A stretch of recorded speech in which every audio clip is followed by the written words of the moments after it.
రాజకీయాలల్లా ఇంట్లో కూర్చొని చక్రం తిప్పే రోజులు పోయినాయి. గడియ రికాం లేకుండా గల్లీ గల్లీ పట్టుకొని తిరిగితే గాని పబ్లిక్ నాడి పట్టుకోలేకపోతుర్రు ఇప్పుడు లీడర్లు. అందుకే నిత్య కళ్యాణం పచ్చతోరణం అన్నట్టు పాలిటిక్స్ ఎప్పుడు చూసినా కుత ఉడుకుతూనే ఉన్నాయి.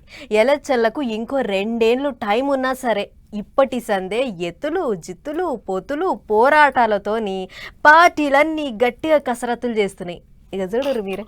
కాలం కలిసి వస్తుందని కాళ్ళు చేతులు కట్టుకొని ఇంట్లోనే కూకుంటే అవుతుందా?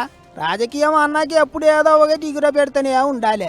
ఇట్లనే తెలంగాణలో ఎలక్షన్లు ఇప్పటంతలో లేకపోయినా సరే లీడర్లు అంతా గడియ రికాం లేకుండా తిరుగుతాండ్రు. మీటింగుల మీద మీటింగులతోనే అసలు పురుసతే ఉంటలేదు సార్లకు. రోజుకో తావుకు పోతున్న car party working president KTR sir శుక్రవారం పరిగిపోయిండు. ఇక సార్ ఎక్కడికి పోయినా సరే సర్కారు వాళ్ళకు సవాళ్ళు గట్టిగానే ఇసురుతాండు.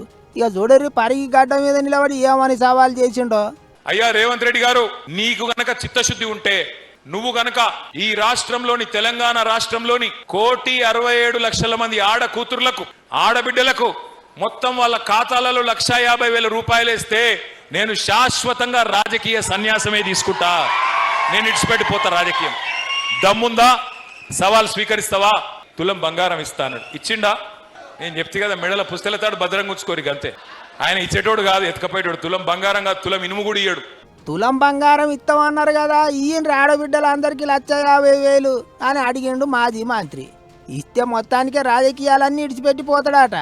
అంతేకాదు 2 ఉద్యోగాలు ఊడగొట్టండి, కేసీఆర్ది కేటీఆర్ది సంవత్సరంలోనే 2 లక్షల ఉద్యోగాలు ఇస్తా అన్నాడు మొదటి సంవత్సరంలో.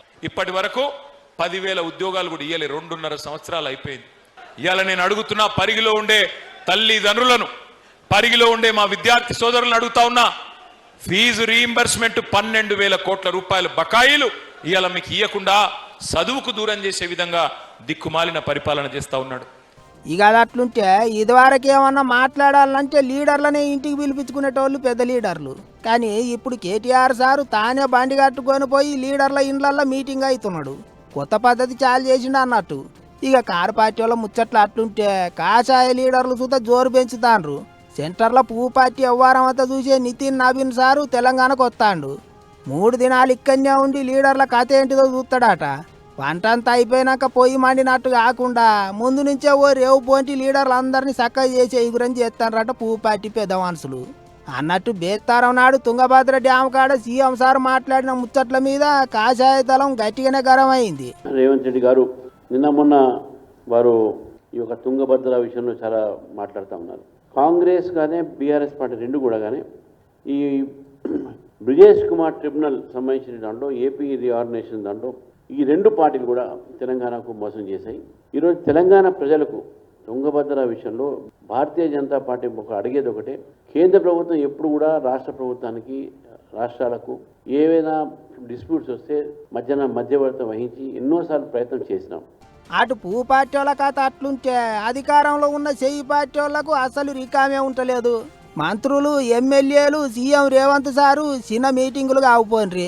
జిల్లాల టూర్లతోని, పబ్లిక్ మీటింగులతోని సారు పొట్టు ముచ్చట్లు చెప్తున్నాడు. ఆఫీసర్లతోని మీటింగులు పెట్టి పరుగులు పెట్టిస్తాడు.